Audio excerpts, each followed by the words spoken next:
expert. And Dr. Cooper is a person who's here to help push me on how I think about my own care and burnout, but also has helped push many others as well across the country in really helpful ways. It's very common, particularly in these times where we're making sure we're creating enough space for our students who are experiencing activism on their campuses, or our fellow faculty or staff who are experiencing maybe burnout or transition in these tumultuous times, to sort of forgo or forget about our own selves. And as Dr. Cooper will tell you as well, this is a cycle. This is not a mountain where our progress is just linear. This is a time where we go through different phases, different levels of care as well.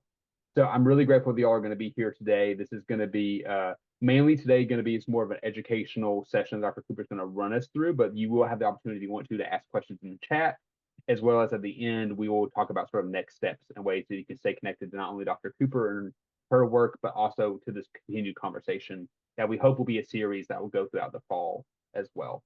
So with that, I'm going to remove my spotlight and bring Dr. Cooper up to the front, as we're really excited to have her here today. So Dr. Cooper, let me spotlight you 1 second. All right, and you should be good to go. So Wanda, I'll pass it on to you. All righty. Hola, everyone. I'm so happy to be here with you all today. I'm actually honored to share this space with you. And I do want to share my screen very quickly and put this in presentation mode. All righty.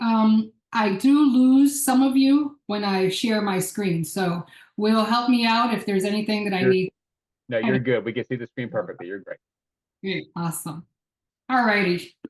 Transparently speaking, as Will and I were getting ready for this workshop, we could literally talk about burnout for days, hours, weeks, years, right? It's something that it's something that has gained interest post-COVID, but I'm here to tell you that the World Health Organization determined in 2019 that workplace burnout was a real thing, right? And so we'll talk a little bit more about that. We're going to dive right in because our time together is going to go fast. We want to cover as much as possible. And I want to make sure that you have at least 3 strategies that you're leaving with today on how to invest in your wellness while you invest in your future. I'm sorry, I'm trying to navigate multiple things on my end. Just give me 1 second here. There we go. Here's the agenda for today. We're going to quickly go over what my goal always is. Whenever I present, I only have one goal. And then we'll do a quick wellness strategy to ground us. And then we'll talk a little bit about what workplace burnout is and the road to prioritization. How can you start really prioritizing your wellness, and then some strategies for your wellness. So today, the goal really is to move you from knowledge to action. Whenever I present, this is always going to be my goal, because I've been through a lot of great trainings, and then I go home and I'm like, I don't implement anything. It's just great to know, right? But really today, if there's any workshop that you've ever been a part of, today you want to leave with how can you move the knowledge that you've acquired today to real action, daily action. And the reason why we want to move it to daily action is because if you don't take time for your wellness, you'll be forced to take time for your illness. I'm going to let that marinate for just a second. I want you to reflect today. Are your actions investing in your wellness or your illness? We're going to start grounding ourselves with our first wellness strategy called the daily investment. And this activity should be completed every morning to start your day, because it can be hard to muster up a positive outlook that fuels our motivation and well-being. And when we lose our positivity, burnout and fatigue can quickly follow. So a study comparing people who journaled their responses to these daily prompts found that over a period of 6 months, they were not only happier, but they were physically healthier. So this study was done with nurses, doctors, firemen, police officers, organizations, nonprofit organizations that were 24-hour, operations, homeless shelters, food shelters, things of that nature. And what they found was that these that journaling this can literally inject positivity and optimism into your day with just 5 minutes every morning, right? We always say we don't have enough time in the day to do what we need to do. This will only take you 5 minutes. So I want you to really, so now I want you to just real quickly jot down the answers to these questions. The I will focus on is going to help you carve out some will do's out of the endless could do's and should do's. The I am grateful for helps you reflect on your blessings or assets versus your troubles and your deficiencies.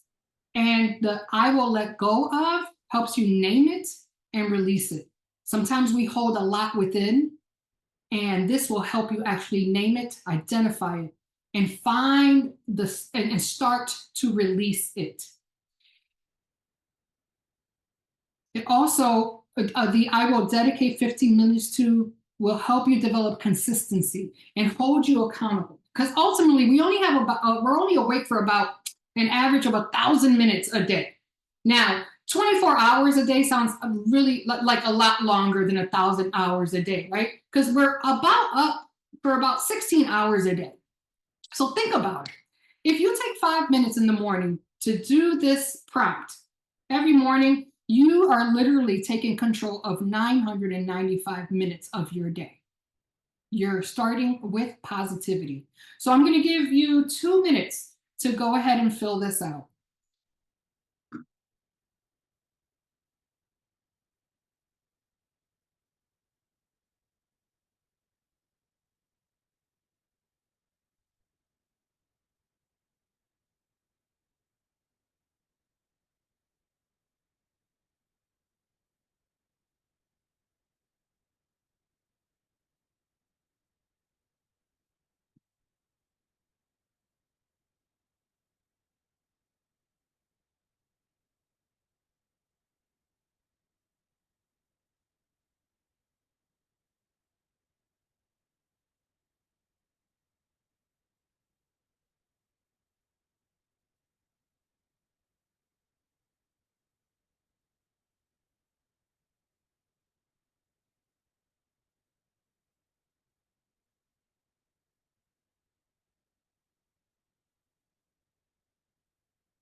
Okay.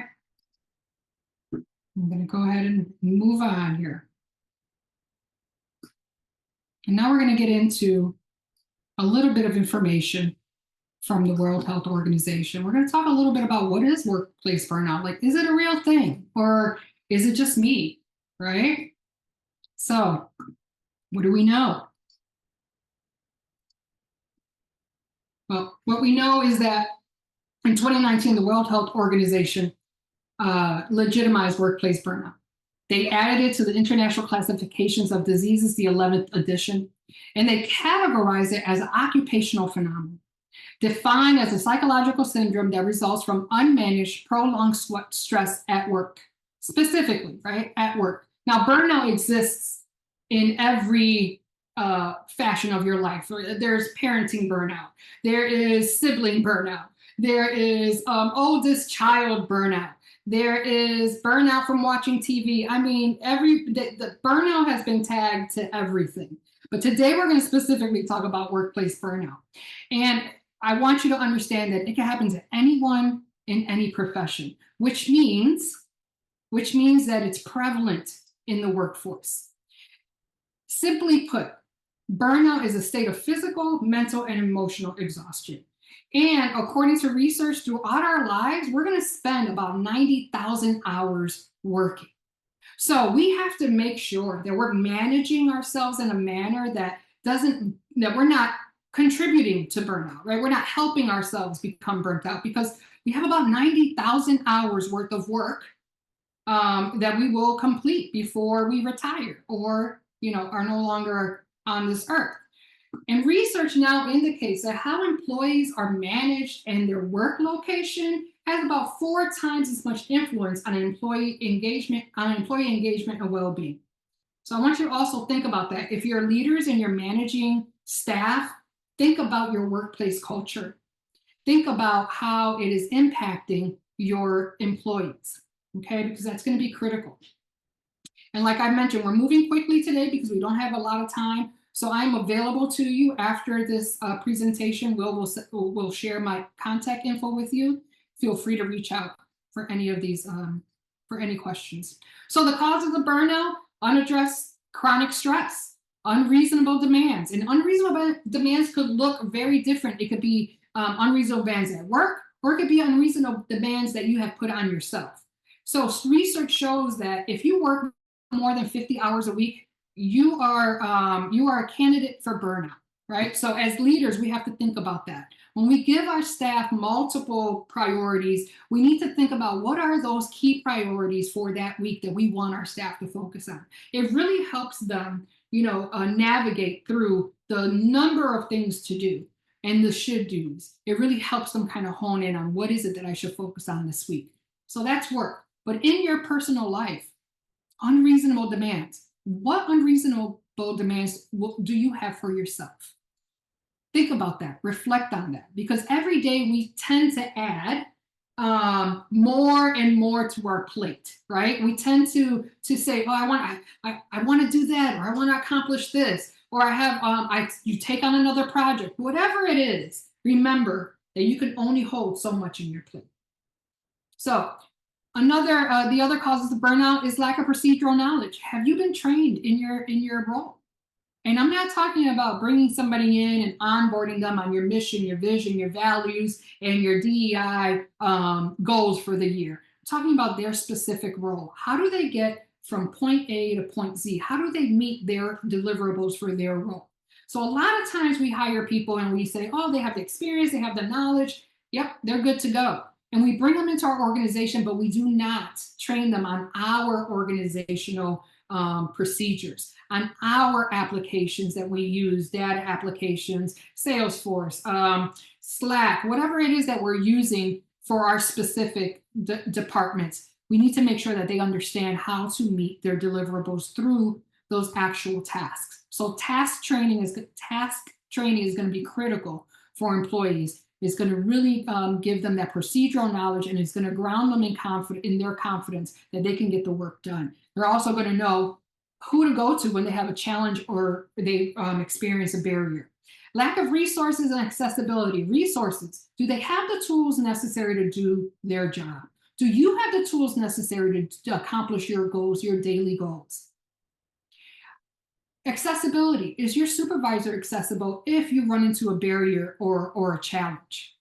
And accessibility also is about resources. The resources that you need throughout your day to get your work done, whether it's personal or professional, how accessible are those resources to you? Do you know what resources you need in order to have a successful day? And how are you aligning that knowledge with accessibility of those resources? Unplug time away. How many times have I spent scrolling through Instagram, through TikTok, through Facebook? I'm supposed to be going to sleep and I'm sitting there scrolling, right? And I'm thinking, "Oh, that's just my way of unwinding." And eventually I'll fall asleep. Well, it's 3 hours later, 2 a.m., and I'm still scrolling and I'm wide awake. Now I'm wired, right? Either I'm looking at things that are funny, or I'm looking at things that are sad, that are emotional, right? Whether it's the news that I'm watching, or what am I watching on social media? So we need to think about what we are consuming so that we can really understand how are we keeping a positive mindset, a growth mindset, and then control and autonomy. Everyone wants to have control over their life. And a lot of times you'll find in your workplace that you may not have full control and autonomy of your environment, of the procedures that are being put into place, or policies that are being put into place. So as leaders, we need to understand that control and autonomy is a big workplace burnout factor, because those that are on the front lines normally do not have control and autonomy. And so we need to think about, what are those things that people can control? What are those things that they have autonomy to make decisions on, right? So that they can feel empowered and really feel like they are part of. So if you want to take a screenshot of this, please feel free. And we will also share this PowerPoint with you at the end. So no worries there. But this is critical to really know what the causes of burnout are so that you can mitigate them. You could really focus on that and make sure that you're mitigating them. Symptoms of burnout, they're physical and psychological. Cardiovascular disease. Every 42 seconds, somebody suffers a heart attack. And we know that chronic stress is one of the, I'm sorry, every 40 seconds. But chronic stress is one of the lead factors of cardiovascular issues. And if you already have a heart condition, imagine it's exacerbating it, right? Stress and burnout is exacerbating that. Respiratory issues, sleep disturbances. How many times are we tossing and turning? When we lay our head on the pillow, everything's running back, right? Everything that happened throughout the day. And so how do we kind of quiet that down? How do we get ourselves to a point where we're kind of bringing ourselves, let's think of a continuum from 0 to 10, 10 being highly stressed and 0 being just so peaceful that you could fall asleep anywhere, right? Life is wonderful. So how do we get ourselves from a 10 all the way back down so that when we're laying our head on the pillow, we're really, really resting? Psychological, anxiety, depression, low self-esteem. When you're burnt out, your self-efficacy is compromised, so you don't feel like you have the skill set to do anything. Like I've had clients when I do burnout recovery coaching, and they're like, I suck at everything. I'm like, that's impossible. You can't suck at everything, right? And it's that we tend to get tunnel vision, and all we're looking at is all the deficiencies that we have. And PTSD. So PTSD can absolutely be a consequence or a symptom of burnout. And then the impact: increased absenteeism and dissatisfaction from you or your employees, poor health. Again, it's all interrelated. Violence. I'll tell you where violence comes from. If you look at financial hardships, for those people, individuals that are experiencing burnout, individuals that are completely exhausted, they will call into work. They are sick, right? They are experiencing sickness. Their health is declining. And financial hardships is because they're not coming to work, they may not have the PTO to cover their absences, or they may be getting terminated because they're constantly calling in. So that creates a financial hardship. And you can violence comes in where either you're not providing for your family, and that it's either verbal, emotional, or physical violence towards you, or you're being violent towards yourself or others because you can no longer regulate your negative emotions. So one of the biggest issues of burnout is that you become you have a negative mindset. So it's very hard to navigate through your negative emotions. And you may have outbursts, right? And in the inopportune times, I'm a recovering burnout person, right? I've been burnt out before, and I have been in meetings and just pounded on the table. This is not right. Yeah, listen to me. We're doing, whatever it was. And people are looking at me like, what is wrong with her? And I lost my audience, right? My delivery completely lost my audience. I could not get my message across as good as it could have been. As I lost my audience, and they were looking at my behavior. And even while I was having the outburst, and I knew, like, okay, nobody's listening to me, I could not stop myself. Okay, and I kept going. So one of the issues with burnout is that you will lose control of navigating your own emotions. And so your emotional intelligence decreases. Also, we know that productivity decreases, self-efficacy, effective problem solving. Again, you're in tunnel vision. It's very hard for you to have a positive mindset and think about problem solving rationally. Okay, so you're going to react with emotion versus through wisdom and data and experience. Earnings over your lifetime is decreased. Again, you're probably getting terminated from your positions, or you're not going to work and you do not have the time to cover that. So you're going to have decreased earnings over your lifetime. And women, we already know we get paid less. Women and men of color, we already know we get paid less. So this is critical. And promotion opportunities. You're not going to get promoted if you're not at work, right? One of the clarifying, urgent clarification that the World Health Organization put out was that when someone is burnt out, it is not a medical issue. This is an operational issue. It is a systemic issue, which means that the organization that has caused the burnout in the employee is at fault for them. So I want that to also, I want you to hear that, because as leaders, we have a charge. We are responsible for the well-being of everyone in our department. Now, that's different than the way leadership and management used to be, right? It used to just come to work, do your job, we pay you, I don't want to hear anything. We're not talking about feelings. We're not talking about emotions. I'm not going to become your friend. I'm not going to show I care. That was what leadership, that's how I was told that leaders should behave when I first got promoted back in, back in the early 2000s, right?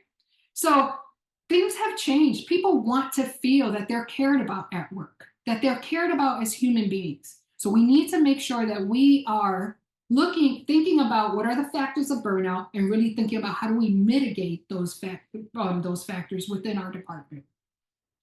And now we're going to shift. Okay, we're going to talk a little bit about the stress cycle. So did you know that when we experience stress, the body goes through something called the stress cycle, which physiologically brings us into, and then most importantly, out of the stress response? Since stress is everywhere, how do we avoid it?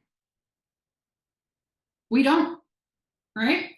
Because stress is normal. We will experience stress throughout our days, throughout our lives. It's not going to go away. As long as you're living on this earth, there will be stress that will either try to seep its way into your environment or already be within your environment. So we need to learn how to manage it. A recent TED Talk by Doctors Nagoski discussed how the stress cycle is an aspect of effective stress management. So we need stress. It's part of our lives. It's part of our physical makeup. And how completing the stress cycle can help reduce the impact of unaddressed chronic stress. So are you stuck in a stress cycle? Think of it this way. You're in the woods, and all of a sudden a bear is chasing you. I'm running. Oh my God, there's a bear. Oh my God, there's a bear. I'm running. I'm probably, slipping and falling and trying to make it to safety. All of a sudden, I see a little cove and I dart into it, and the bear keeps going. Ooh! He didn't get me this time, right? So I get back to camp, and I say to everybody, oh my God, I was chased by a bear. And I tell them this fascinating story about how I got free from the bear. The bear did not get me. And we're laughing, and now my adrenaline is calm, right? It's going through my body. I'm calming down. Now I'm safe. There's nothing to worry about. I've told myself I'm safe. We're safe. My body is safe. And so my brain starts saying, okay, we're safe now. We're good. What happens when we don't get back to that safety is that our brain and our body is saying we're still in danger, we're still in danger, we're still in danger. When you do not complete that stress cycle, you will stay in the cycle, which means that your brain is telling your body, all your major organs, that you are not safe. That is the epitome of unaddressed chronic stress.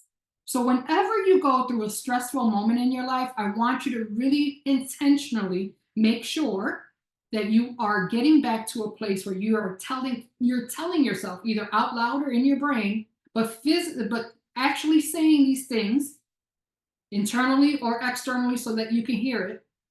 I am safe. There is nothing to worry about. That will signal your body that there's no longer a threat. So those who experience burnout are stuck in that stress cycle, meaning they never complete it, right? They stay stuck in the middle of the cycle. Hyper alert, and it keeps the brain and the body in the mental, physical, and emotional state of danger. You want to make sure that no matter what happens after your stress, that you have gotten to a point where you now feel completely safe, and you are mentally, physically, and emotionally out of danger. You're no longer in that state. Sometimes it takes you saying it out loud, I am safe. There's nothing to worry about. Or saying it internally in your brain. I'm going to give you a very quick story. I was presenting at a conference and they were all physicians. And I was like, oh my God, I'm going to tell doctors, even though, okay, I'm a doctor, but now I'm a medical doctor, right? So I'm like, I'm going to tell doctors about burnout. And I was so nervous that I started feeling myself getting stressed. My body started cramping up. And I literally left the room. I mean, it wasn't my time to talk yet, but I left the room. I went into the bathroom and I told myself, Wanda, you're safe. There's nothing to worry about. You are in a safe environment and you are safe. And I had to physically hear myself say that. And then I took some deep breaths. I took a mindfulness moment where I just closed my eyes, listened to myself breathing, literally intentionally went through my entire body and relaxed my face, relaxed my shoulders, my arms, my core, my legs, all the way down to my toes. That was a way of me self-regulating. Okay, it's very important that you have a process of whenever you're in a stressful situation that you bring yourself back to the end of that stress cycle and you tell yourself that you are safe. Okay, so work-life balance. Some people say it's a myth. I don't know. I don't know if it's a myth because your wellness journey is a daily investment, and everybody's journey is different. And even like addictions, you will relapse from your burnout or from your wellness strategies. You're like, oh, I won't do that today. Oh, I won't do that today. That's a way of relapsing, right? Saying, I don't need to do my 5 minutes journaling this morning. Do you or don't you, right? So really thinking about burnout begets burnout, just as wellness begets wellness. So collective care works best when people consistently invest in their own individual wellness. To serve others, you must be at your best because all you're serving is your fumes.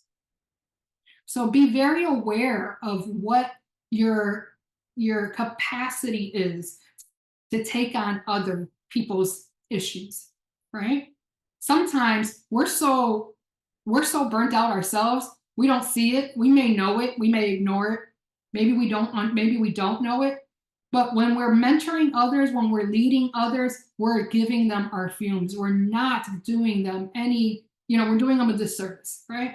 So in order to achieve balance and harmony in our lives, we must intentionally, consistently, and authentically invest in our wellness. It's an individual project and only you can prioritize your wellness. We cannot wait for validation from others. This is our responsibility. This will literally extend your life. Practicing individual wellness will literally extend your life. Me and my husband just went on a trip, and on the way back, we were talking about, how old do we want to be? Like, I asked him, what's your number? And he said, wow, I've never been asked that. Yeah, and what's your number? I told him my number is 95. And he was like, oh, okay. I said, but how are we going to, his number was 90 to 95. I said, but how are we going to get there?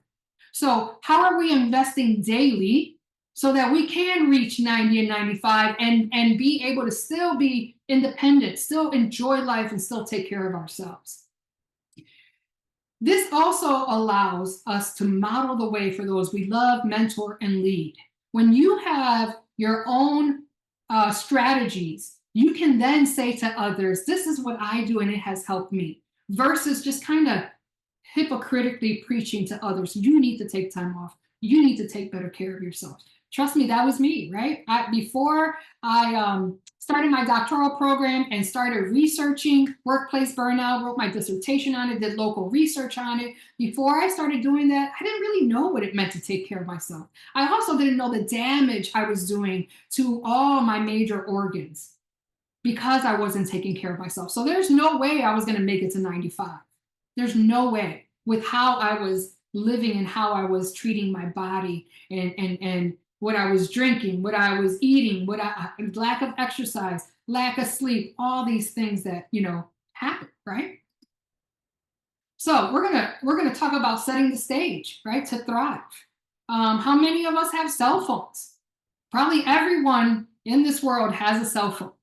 And we know that in order to keep our cell phones working, we have to plug them in, right? Sometimes people wait till they have like 2% to plug in their cell phones. Sometimes people are at 80%. They're like, that's enough for me. I'm plugging it in because I don't want it to die on me. Think about what you could do, or think about what could happen if you prioritize the batteries in your body.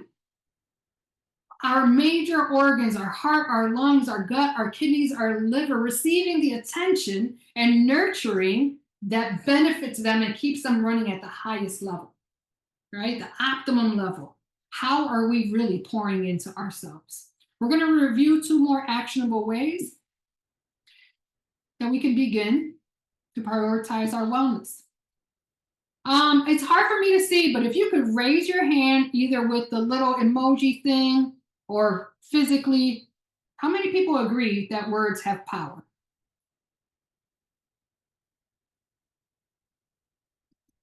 Okay, okay, okay, great.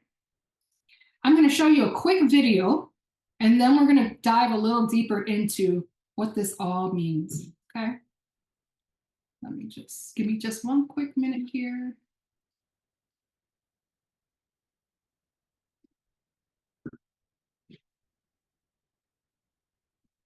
Thing that you do on a day. I'm sorry, I'm just trying to navigate here. Give me 1 quick minute. I lost the share button. Oh, there it is. Jeez.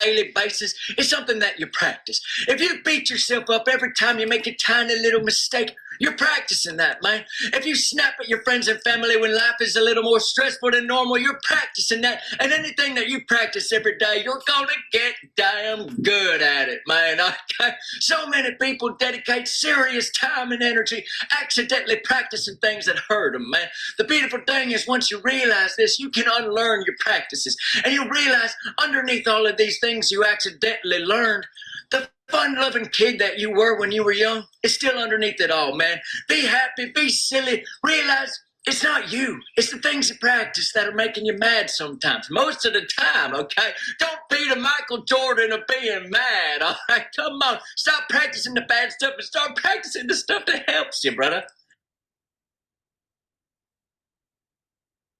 I don't know if you've seen him on social media, but he's got a couple of great,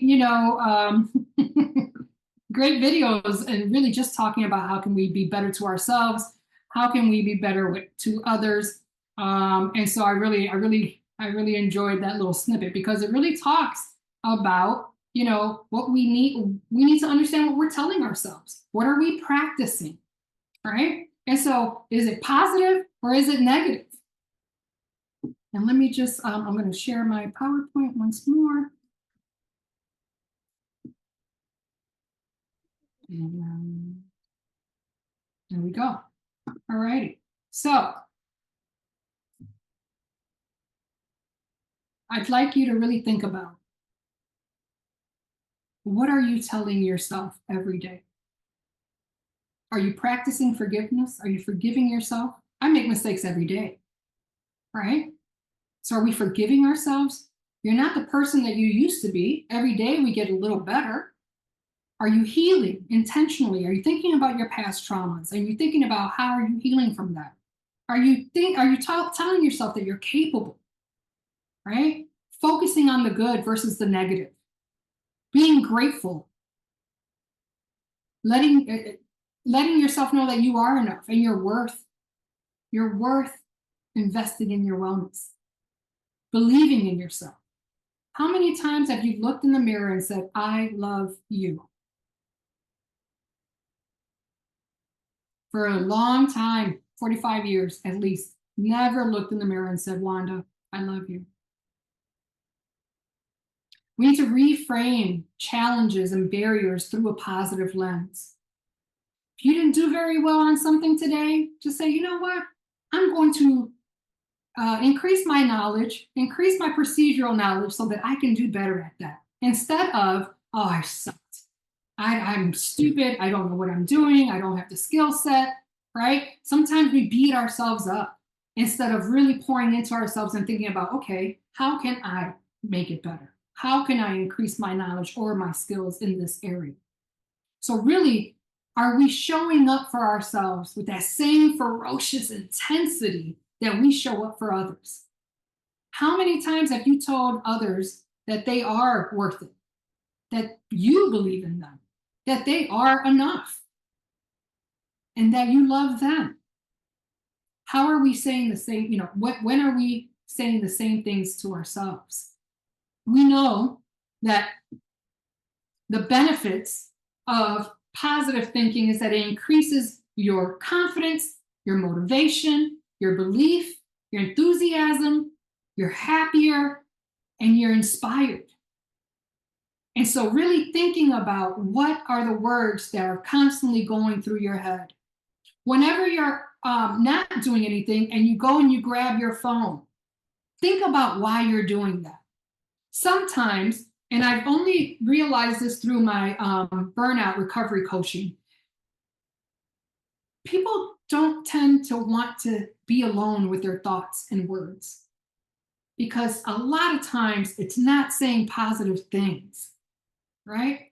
And so we distract ourselves. We'll go pick up the phone and we'll scroll. We'll go talk to someone. We'll do anything other than sit with our thoughts and reframe the negativity that's going on in our brains. So I want you to really start thinking about what is constantly going on in your brain. What are the words that are going through your mind? And when you find something negative, I want you to really start thinking about how do you reframe that. I'm going to try and put something in the chat, which is a worksheet of positive self-talk. Okay. And Will, I think this was transfer PDF restriction. Well, I'm going to have to email them to you because it won't let me attach it to the Yeah, go ahead and email me and I'll upload it to Wanda if I can. So it's a positive self-talk worksheet, and it really just kind of walks you through some practices to how do you reframe the negative thoughts, the negative phrases in your brain, and really making sure that how are you talking to others? Are you talking to yourself in that way? Again, are you showing up with the same ferocious intensity that you show up for others, those you love, mentor, and lead? Are you showing up that way for yourself as well? Okay? So that's what the worksheet will cover. All right. And then our third strategy is managing your yes. How many people have a criteria to say yes? Show your hands. That would be helpful. One per. Catherine, I love it. Anyone else have a criteria for their yes? Okay. We get ourselves in trouble, right? When we don't have a criteria. So that means that when I'm presented with something, Wanda, we would love to have you do this because of your knowledge, expertise, and skill set. Ooh, that feels good. That felt good. They see me, right? They see my expertise. They see my skill set. That feels good. You're working on my ego. Okay, okay. But how many times do we really think about, how am I going to fit this in?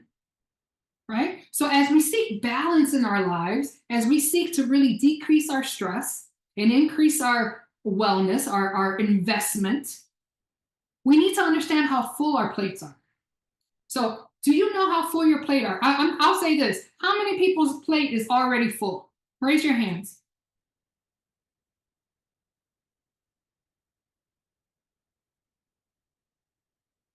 Yes. A lot of us, right? And raise your hand if you still have room on your plate. Will, you still have room on your plate? Okay. And how do you know? How do you know the difference? How do you know if your plate is full? How do you know if you still have room on your plate? What is your criteria for your yes? I'll tell you what my criteria is. And I've had to work really hard to honor it and to really have some firm boundaries around managing my yes, because I'm a giver, right? And if you ask me, I'm going to be like, sure, I can do that. So for a long time, I was the sure. And people would come and ask me to do things. Why? Not necessarily because I was the best person for it, because they knew I would say yes and I'd figure it out, right? So we need to really make sure that we have a criteria. I'll tell you what my criteria is. Thank you so much for thinking of me. I'm flattered. I have a couple questions. What's the time commitment? How many meetings? And outside of the meetings, how many hours a month do you think I'll be working on this project? How long will I be committed to this project? Time commitment. What are the resources? Do you have any resources that you're going to lend to me so that I can, fulfill the goal or be part of this project? And then I have to think about, what will I take off my plate? How will this impact me emotionally and physically? And does this align with my values and my goals? The alignment of time, resources, right, with my goals, making sure that it's not going to negatively impact me emotionally or physically, are critical, is my criteria that is critical to me, to my well-being. So as I developed my wellness plan, managing my yes was huge, because I was a yes. I was a yes person. Absolutely. Absolutely, I can help you with that. But it was detrimental to my own wellness. The last thing that's really hard, and was really hard for me, think about not responding for at least 24 hours. I had to make sure that I didn't let my ego or my insecurity, my ego of like, oh my God, I'm so flattered, or my insecurity of like, well, if I don't do it, then they're going to go get somebody else. And then that means that they won't see me and my skills. I had to let go of that and say, I'll get back to you in 24 hours. Oh, no, Wanda, I really need an answer now. Well, if you really need an answer now, unfortunately, I cannot commit to that, right? So really making sure that you have a criteria for your yes. You may have to write it down so that you can pull out your phone and ask the questions. But I would also say reflect on the request. Reflect on the request. Take 24 hours to really make sure that you can take it on responsibly.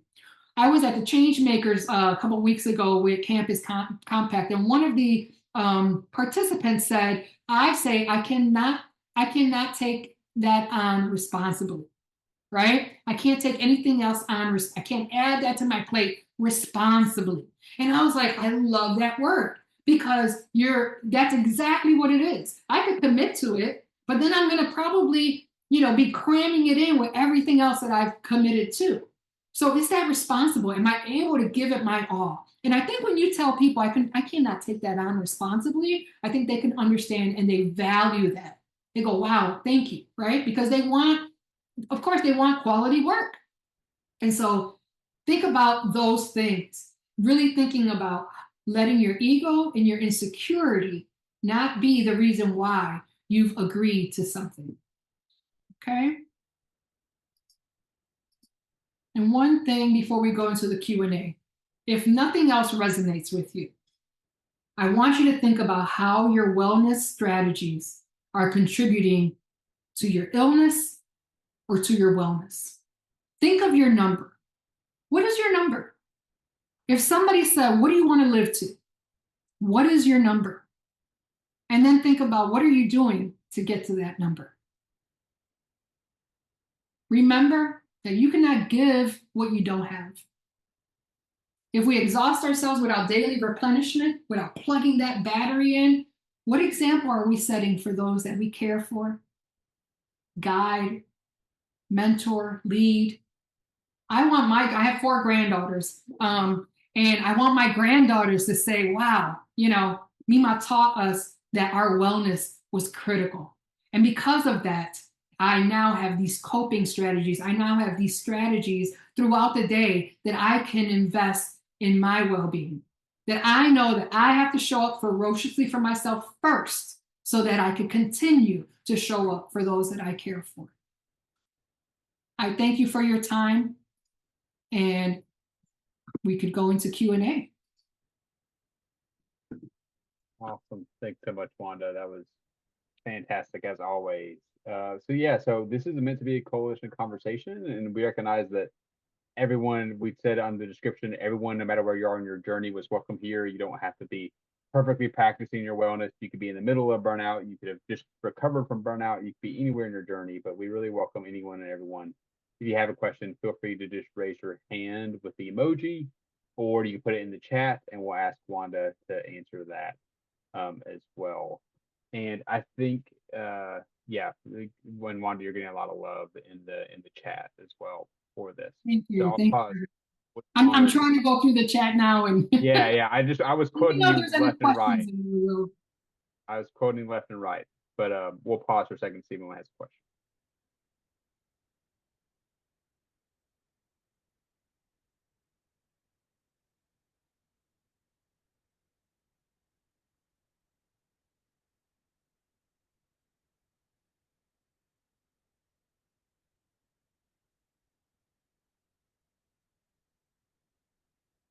John, congratulations on nearing retirement. That's a milestone, and it's awesome. Awesome. All right, Caitlin has a question. Caitlin, go ahead. You unmute yourself. Hi, I'm gonna stay off camera because I'm actually reclined and have like a back massager thing on. I was really trying to get into the relaxation mode while listening to this. I was wondering, Wanda, if you could speak to the difference between like burnout versus exploitation within our workforce, and how, I'm really, I always think about how much onus is on the individual versus, the institution or organization when it comes to exploitation versus burnout. So exploitation is going to cause stress, right? And I think it's acknowledging that you're being exploited.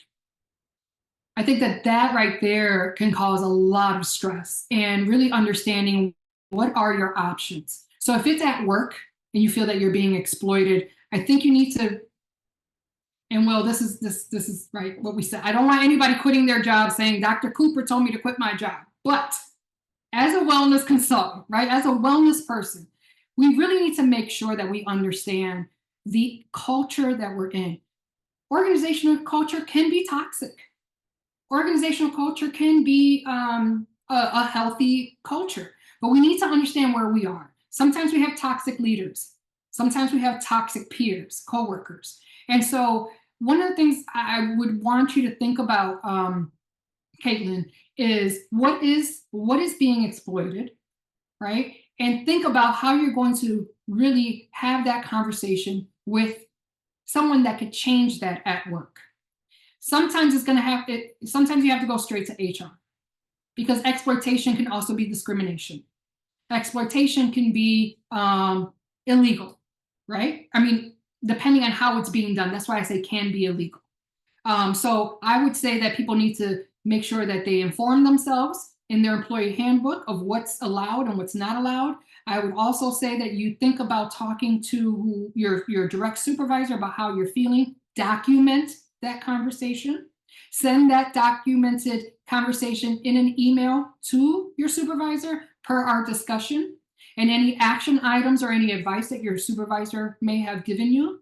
And if things do not correct themselves, then you're going to have to take it to HR, or probably to your supervisor's supervisor, depending on your process in your institution. I've worked in nonprofit for over 25 years, and exploitation of our consumers, prevalent. And it pissed me off every time I saw it, right? Because I'm like, we can't exploit the people that we're trying to help. But when a funder would come by, we're like, oh, we need Wanda to come and tell her story, right? So we need to be very careful, because exploitation can exacerbate trauma, and it could absolutely exacerbate burnout. So thank you for your question, Caitlin. Thanks, Kevin. That's a really great question as well. Emily has a great question in the chat. When taking time for yourself, when you're experiencing burnout, how do you recommend we talk to those who care about to ask for space to work on ourselves? Yeah. That classic, we've not been taking time for ourselves and we're trying something new, but how do we actually do that and actually voice it to those Yeah. who care about colleagues or family members or others? So I'll talk about personally, from a personal, on a personal level, not a professional level. That's what I mean. So what I have done is really making sure that you're going to make your wellness strategies. You're going to make that a family moment. And I was giving a presentation once, and I had a lady ask a similar question, and she says, I have little kids. I mean, they're all over me. I can't even get 5 minutes. I can't even go to the bathroom without them pounding on the door and like wanting to be in the bathroom. So I said, okay. So one of the ways that you take time for yourself is teaching people in your household how to take time for themselves. So institute a family wellness time.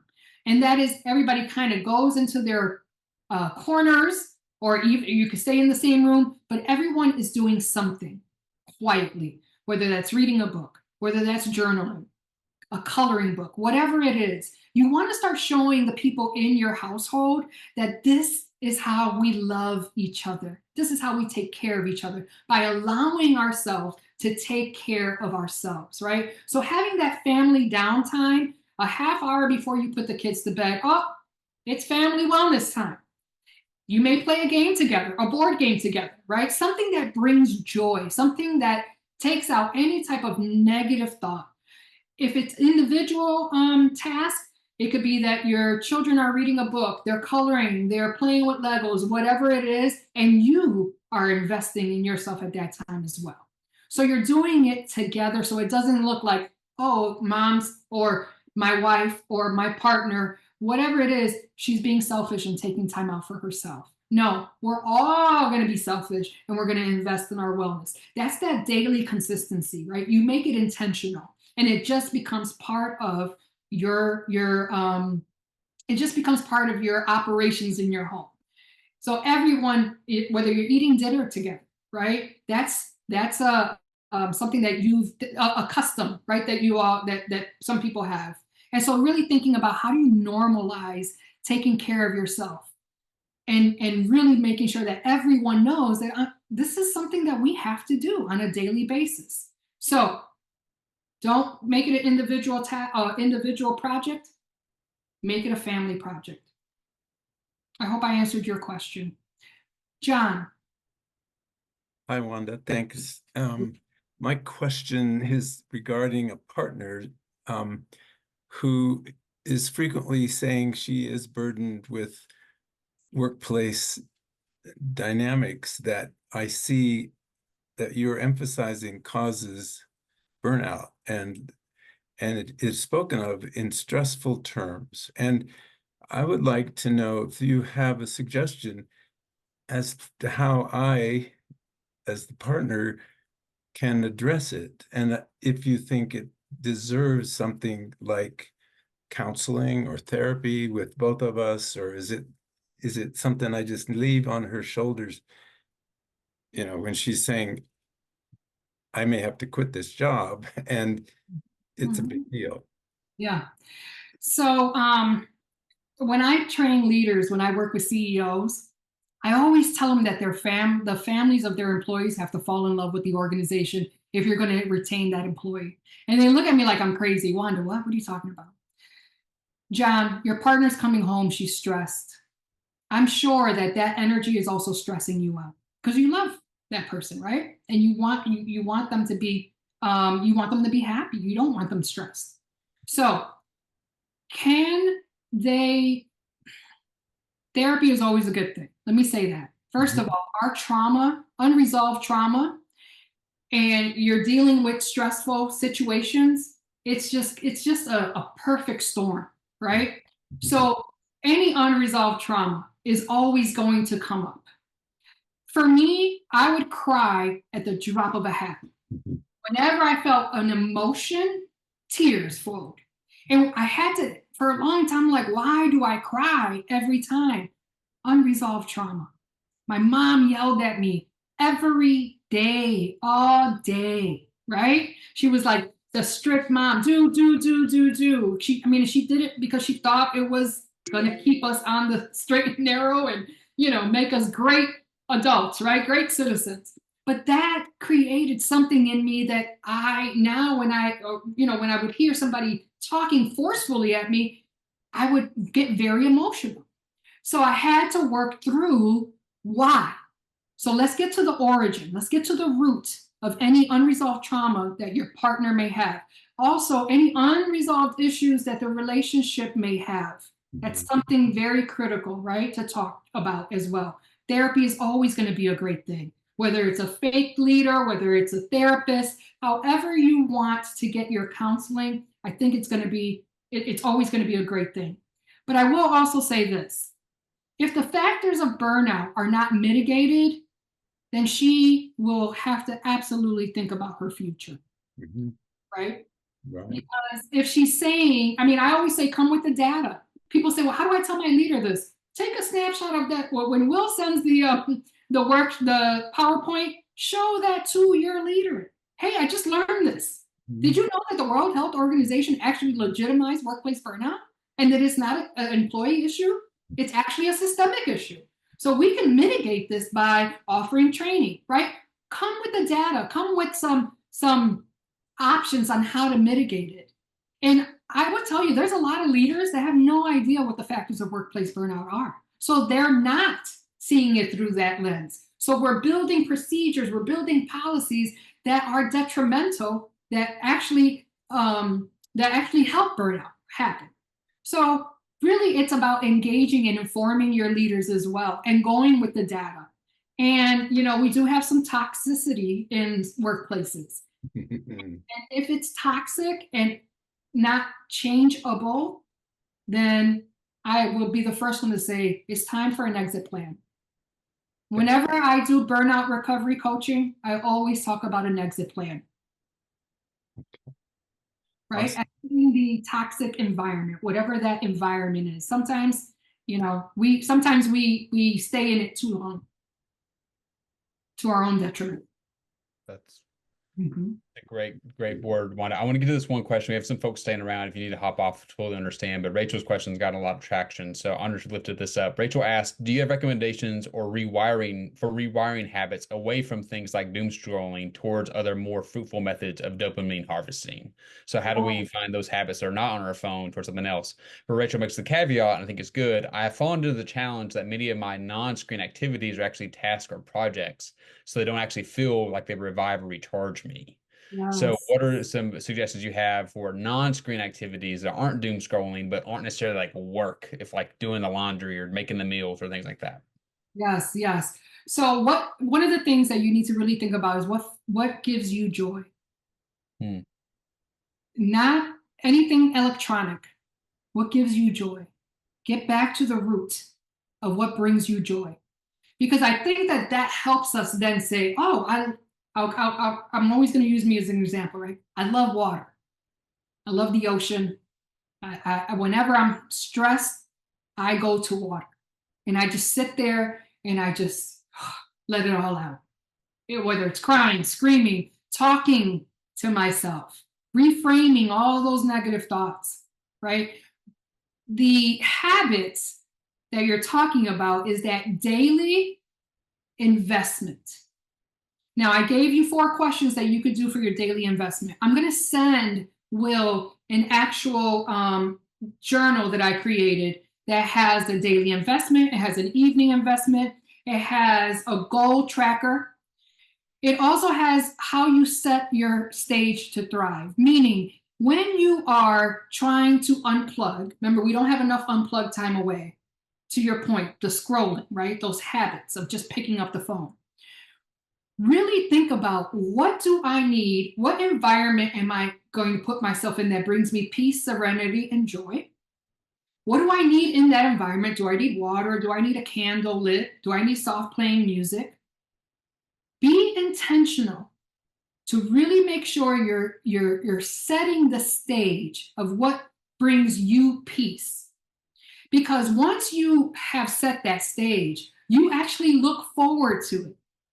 And you're not going to pick up your phone because that's no longer going to bring you joy, right? That mindless scrolling is not going to necessarily give you that dopamine. Some videos that you see may give you a little bit of dopamine, but a lot of them may increase your cortisol, right? There is something called the cuddle hormone.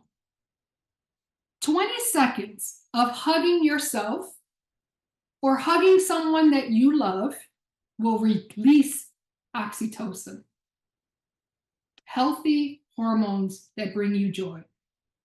They say that when you kiss someone you love, it releases healthy hormones. So thinking about what brings you joy and practicing that before picking up the phone, before turning on the TV. The only way to really get where it's just happening without you even thinking about it is by literally practicing it every time.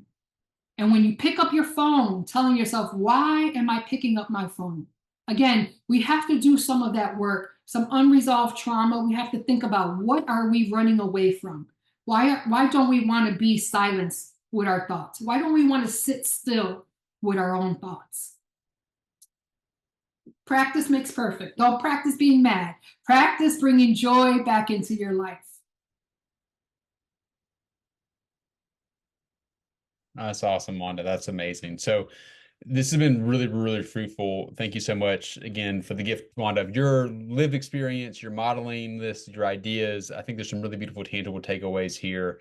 And thank you all so much for the gift of your all presence, for just being here with us as well. As we told Wanda, I talked about a lot. This is burnout is not a workshop. It is a process. It is a continuously working through. And we hope to continue to hold these spaces for you all, as we are people who have not figured this out. We are figuring this out. We are always in process together and alongside each other. And that includes myself and the rest of the Compact team. So within that, what we're going to do is we will send you out tomorrow or Monday a follow-up with this recording, the slides, as well as the resources Wanda mentioned. And then we will also probably offer a 2-question poll to sort of gauge y'all's interest about future topics, if you all like to continue to have these conversations throughout the fall semester. Not to add something to your plate, but to add something that you want to say yes to rejuvenate yourself to and your staff as well. So thank you all so, so much again for this opportunity for you all to be here. Thank you, Dr. Cooper, as well. Dr. Cooper's actually about to go on vacation, very well deserved and very well celebrated. You see my vacation here. I look forward to my headshot. You're great. But thank you so much for all that. And we will look forward to being in conversation with you all again soon. Thanks so much. Have a great rest of your day, everybody.